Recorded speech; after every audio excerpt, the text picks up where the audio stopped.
Get ready for Hollywood. Hello there. Stan the Movie Man with your WIMZ.com movie review. This week your votes at WIMZ.com sent me to see Source Code starring Jake Gyllenhaal. But because I wasn't entirely sure it was going to be released here in Knoxville, I didn't put Insidious on the list of movies for you to vote on.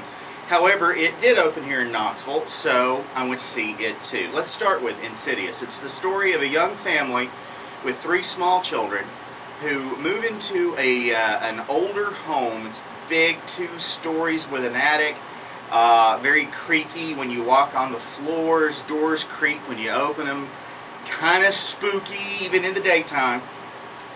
And as soon as they move in, weird things begin to happen. Stuff gets moved, books get knocked off shelves, doors are found wide open. And then one of their boys, named Dylan, goes into a coma, or at least that's what it looks like. It isn't actually a coma because there's no trauma to explain it, and it doesn't match the criteria that the doctor set up for comas. But after a bunch of tests, they take the young boy home, and he is maintained, but he's just like he's constantly asleep. The boy's grandmother has an idea of what might help after all the other methods are tried and fail, and that is to consult someone who is involved in paranormal research.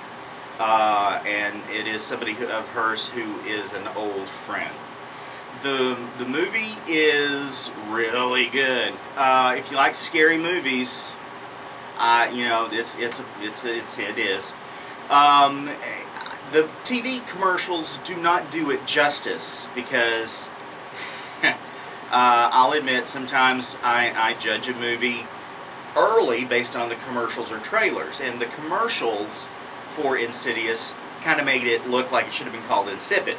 However, they don't do it justice. You've got to see the movie, preferably in a crowded theater. I just happened to catch a show where it was full, and it was a blast. There's a lot of gotcha moments, a lot of jumps, a lot of surprises, twists and turns. It's all very well done. Not a lot of gore, even though it is part of, it was created in part by the people behind Saw, as well as the folks from Paranormal Activity. It shares stylistic things from both of those series, but it really is a creature all of its own. I like it very much. 5 guitars. Source Code. Jake Gyllenhaal stars as a military man who finds himself in somebody else's body.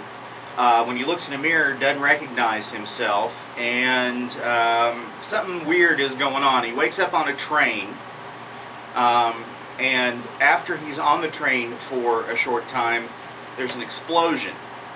He then wakes up inside of something else that kind of looks like a dark capsule, and he's being talked to by this Air Force person on a video monitor, and she explains to him that he is in something called the Source Code.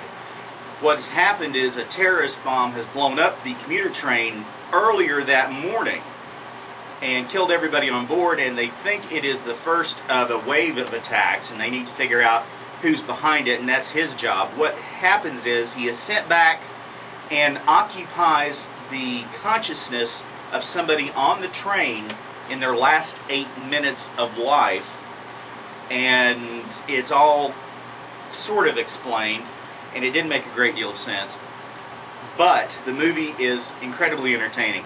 He sits with a young woman, a co-worker, and over the course of his various trips back to the train, he begins to develop feelings for her over and above just, you know, trying to figure out who's responsible for the bombing. While the science didn't make any sense to me at all, and is so vaguely explained as to make it kind of a joke, The source code's also really very good. Jake Gyllenhaal is a very intense actor, and he brings a lot of seriousness and intensity to what is, just on the face of it, kind of a silly premise.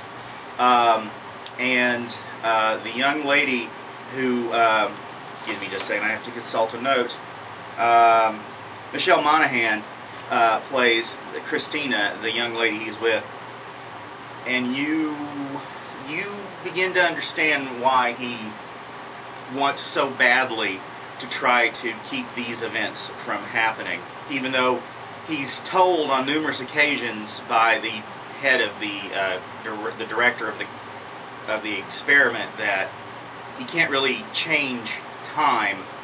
He can't change events because all he's seeing is shadows and echoes of the past. It's really enjoyable. While it's sci-fi, it's really more action-adventure with enough romance thrown in to make the ladies happy. So I would say it's a great date movie, and I would say go see it. 5 guitars as well. Go to WIMZ.com to read my complete reviews, as well as to vote on the movie I see next time. If you have any questions, you can send them to me at StanTheMovieMan@att.net. You can also follow me on Twitter @MovieManStan. Till next time, later.